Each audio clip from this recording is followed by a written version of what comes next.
मित्रों, जय श्री राम, जय हनुमान। स्वागत है आप सबका अपने YouTube चैनल हिंदू बाई वर्त में।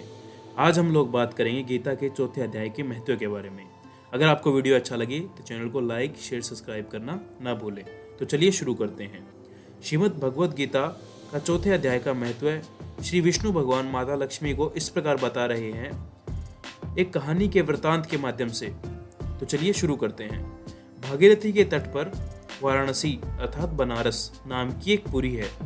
वहाँ विश्वनाथ जी के मंदिर में भरत नाम के एक योगनिष्ठ महात्मा रहते थे, जो प्रतिदिन आत्मचिंतन में तत्पर हो आदरपूर्वक गीता के चतुर्थ अध्याय का पाठ किया करते थे। उसके अभ्यास से उनका अंतःकरण शुद्ध हो गया था। वे शीतोष्ण आदि द्वंद्वों से कभी व्यथित नहीं होते थे। एक समय की बात है, वे तपोधन नगर की सीमा में स्थित देवताओं का दर्शन करने की इच्छा से भ्रमण करते हुए नगर से बाहर निकल गए। वहां बेर के 2 वृक्ष थे। उन्हीं की जड़ में वे विश्राम करने लगे। एक वृक्ष की जड़ में उन्होंने अपना मस्तक रखा था और दूसरे वृक्ष के मूल में उनका एक पैर टिका हुआ था। थोड़ी देर बाद जब वे तपस्वी चले गए, तब बेर के वे दोनों वृक्ष 5 ही दिनों के भीतर सूख गए। उनमें पत्ते और डालियां भी नहीं रह गई थी। तत्पश्चात वे दोनों वृक्ष कहीं ब्राह्मणों के पवित्र ग्रह में 2 कन्याओं के रूप में उत्पन्न हुए। वे दोनों कन्याएं जब बढ़कर 7 वर्ष की हो गई, तब एक दिन उन्होंने दूर देशों से घूमकर आते हुए भरत मुनि को देखा। उन्हें देखते ही वे दोनों उनके चरणों में पड़ गई और मीठी वाणी में बोली, हे मुनि, आपकी ही कृपा से हम दोनों का उद्धार हुआ है। हमने बेर की योनि त्याग कर मानव शरीर को प्राप्त किया है। उनके इस प्रकार कहने पर मुनि को बड़ा विस्मय हुआ। उन्होंने पूछा, पुत्रियों, मैंने कब और किस साधन से तुम्हें मुक्त किया था? साथ ही यह भी बताओ कि तुम्हारे बेर के वृक्ष होने में क्या कारण था, क्योंकि इस विषय में मुझे कुछ भी ज्ञात नहीं है।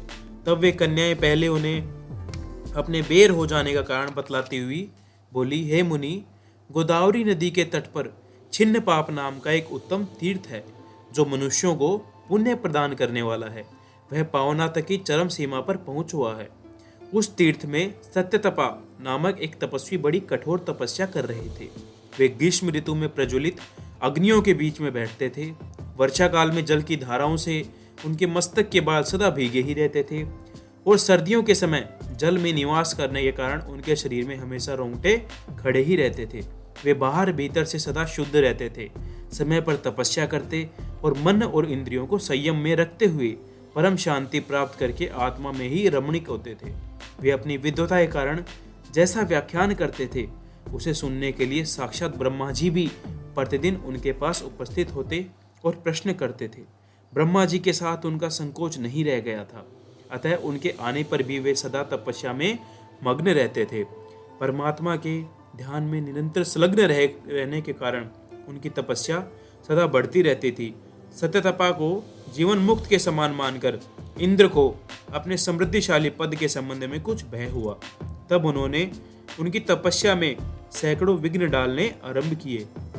अप्सराओं के समुदाय से हम दोनों को बुलाकर इंद्र ने इस प्रकार आदेश दिया, तुम दोनों उस तपस्वी की तपस्या में विघ्न डालो, जो मुझे इंद्र पद से हटाकर स्वयं स्वर्ग का राज्य भोगना चाहता है। इंद्र का यह आदेश पाकर हम दोनों उनके सामने से चलकर गोदावरी के तीर पर, जहां वे मुनि तपस्या करते थे, वहां आई। वहां मंद एवं गंभीर स्वर से बजते हुए मृदंग और मधुर वेणुनाद के साथ हम दोनों ने अन्य अप्सराओं सहित मधुर स्वर में गाना आरंभ किया। इतना ही नहीं, उन योगी महात्मा को वश में करने के लिए हम लोग स्वर, ताल और लय के साथ नृत्य भी करने लगी। हम दोनों की उन्मुक्त गति काम भावना उद्दीपन करने वाली थी, किंतु उसने उस निर्विकार चित्त वाले महात्मा ने मन में क्रोध का संचार कर दिया।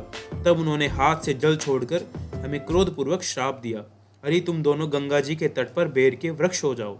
यह सुनकर हम लोगों ने बड़ी विनय के साथ कहा, हे महात्म्य, हम दोनों पराधीन थी, अतः हमारे द्वारा जो दुष्कर्म बन गया है उसे आप क्षमा करें। यो कहकर हमने मुनि को प्रसन्न कर लिया।